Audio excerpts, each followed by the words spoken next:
retrouve aujourd'hui pour une nouvelle vidéo et ça va être la vidéo sur mes impopulaires opinions version équitation. Donc j'ai marqué sur cette feuille là les choses pour rien oublier. Donc juste avant de commencer la vidéo, j'aimerais vous dire, pas de critique, que ce sont juste mes opinions, mon avis, ma vision de l'équitation.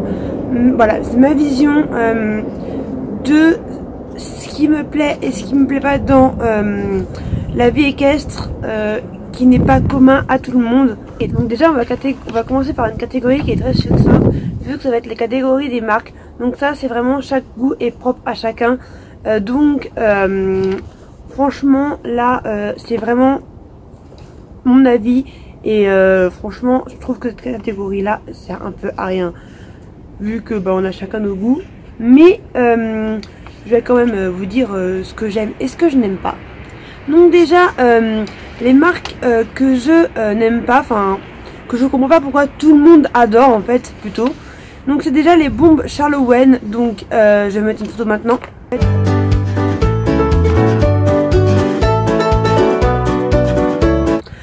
Donc ces bombes là c'est les mêmes que celles que j'avais quand j'étais petite et que je montais à Shetland, que j'achetais à Decathlon, enfin même à l'époque j'avais acheté mes affaires à Gosport. Voilà. Du coup je ne trouve pas en fait je ne vois pas en fait où est le petit plus de ces bombes. Donc voilà. Après il y a les licoles Kensuke. Donc j'adore les licoles à moumoute, j'aime quasiment que ça. Mais les licoles Kensuke, je trouve qu'il y a beaucoup trop de moumoute. Donc il y a d'autres marques qui font les mêmes, mais je trouve que les licoles comme ça, il y a beaucoup trop de moumoute. On dirait plus un posoir à moumoute plutôt qu'un licol. Donc je trouve ça un peu dommage. Je trouve que trop de moumoute tue la moumoute. Il y a le nouveau produit phare du moment, les gilets airbag. Voilà, donc perso je trouve que c'est une super protection et tout, ça protège super bien. Mais je trouve que ma dorsale m'a toujours super bien protégée. Je me suis toujours pris des gamelles plus dures les unes que les autres. Et je me suis jamais rien fait, alors que j'ai toujours eu ma dorsale ou mon protège dos. Donc je ne vois pas l'indispensabilité de l'airbag. Surtout que j'ai déjà vu des personnes où l'airbag s'est pas déclenché et qui se sont fait traîner avec la sangle de l'airbag. Du coup franchement je suis pas du tout pour. Donc maintenant je vais passer aux marques que j'affectionne particulièrement. Donc déjà j'avais commencé par Fugenza. Je trouve que c'est franchement une très bonne marque niveau rapport qualité-prix. Franchement ils se sont améliorés dans leurs nouveaux filets et nouveaux amortisseurs. Je sais qu'ils sont top. J'ai testé des produits de chez eux pour les fourchettes pourries. Le produit bleu, franchement il marche top. Et franchement ils ont fait plein de nouveaux trucs qui marchent très bien.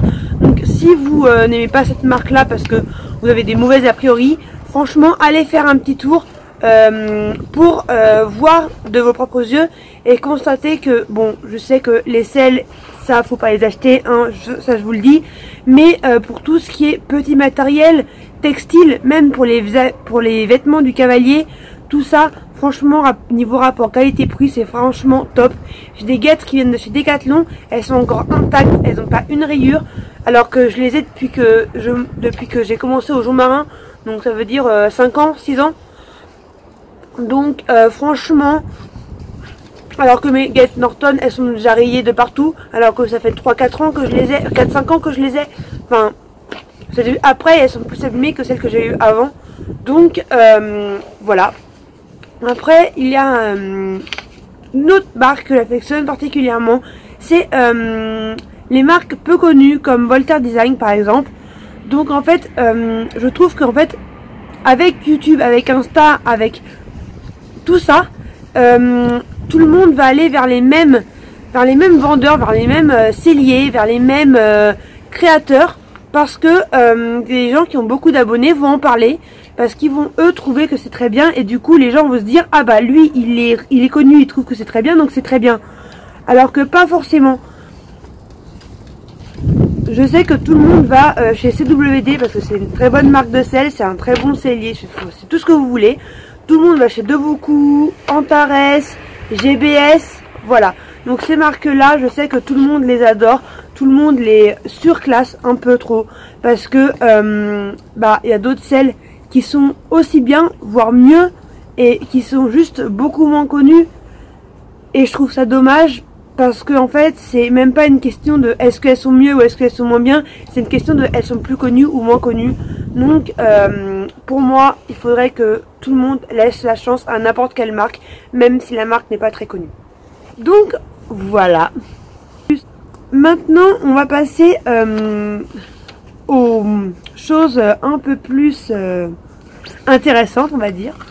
Donc déjà, je ne supporte pas les gens qui critiquent H24.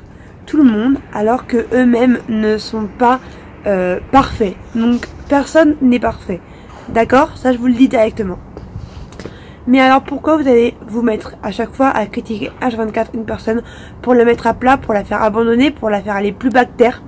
Alors que genre cette personne-là, elle fait juste ce qui lui plaît, ce qu'on lui dit de faire. Elle est peut-être pas encadrée par les bonnes personnes, peut-être. Peut-être qu'elle est encadrée par les bonnes personnes et que c'est vous qui ne l'êtes pas. Voilà. Mais en tout cas, ce que ces personnes font avec leurs chevaux, c'est des choses que vous pourrez faire avec les vôtres, que nous, on pourrait faire avec les nôtres, mais que vu que c'est cette personne-là qui le fait, vous lui dites non, c'est de la merde. Non, fais pas ça. Non, non, non. Moi, je trouve que, enfin, c'est pas juste et justifié de critiquer H24 des personnes. Oui, on critique tous un peu tout le monde. Enfin, voilà, on a tous déjà critiqué quelqu'un. Mais les critiques, faut qu'elles soient soit constructives, soit faut pas les dire, faut pas les faire. Voilà. On va être sur les idéologistes. Donc dans les idéologistes, il y a environ, on va dire, 2 camps à chaque fois. Pré-box. Avec mort, sans mort. Voilà, à chaque fois il y a des camps comme ça. Mais arrêtez, stop avec vos camps. Arrêtez de dire faut absolument que le cheval il soit monté avec un mort, il faut qu'il soit en boxe avec un mort ou quoi. Faut que le cheval soit au pré, sans mort ou quoi. Non, stop. Les chevaux ont tous des besoins différents. Les chevaux savent nous dire pourquoi et ce qu'ils ont besoin. Nous, on n'est pas dans leur cerveau, on n'est pas dans leur corps, on n'est pas un cheval, on est un être humain. Donc on les a domestiqués, on les a fragilisés, mais en aucun cas nous devons leur imposer un mode de vie. Parce que eux, enfin, ils essayent et ils savent très bien nous faire comprendre les choses. Dites pas que votre cheval il sait pas vous faire comprendre les choses, il sait très bien le faire, c'est vous qui voulez pas l'entendre, c'est vous qui voulez pas l'admettre. Donc avant de dire qu'il faut absolument que votre cheval soit au pré, qu'il faut absolument que votre cheval soit au box, qu'il faut absolument qu'il ait un mort, qu'il faut absolument que ça monte en licol, écoutez-le. Écoutez-le, faites ce qu'il veut vous dire. Il y a des chevaux qui ne supportent pas le prix, il y a des chevaux qui ne supportent pas le box, il y a des chevaux qui ne supportent pas le mort, il y a des chevaux qui ne supportent pas... Enfin, il y a plein de choses comme ça. Donc écoutez votre cheval et après agissez. Donc écoutez votre cheval, écoutez ce qu'il a à vous dire avant d'écouter votre avis, votre idée. Même si je sais que au fond de vous, c'est ce que vous pensez qui est le meilleur pour lui, mais en vrai, peut-être pas. Donc voilà, vraiment, moi je pense qu'il faut mieux l'écouter, essayer de comprendre ce qu'il a à nous dire, au lieu de fermer les yeux et de faire absolument ce que nous on veut. Donc voilà, cette vidéo est maintenant terminée et j'espère qu'elle vous aura plu. Sur ce, je fais des gros bisous et je vous dis à la prochaine. Au revoir.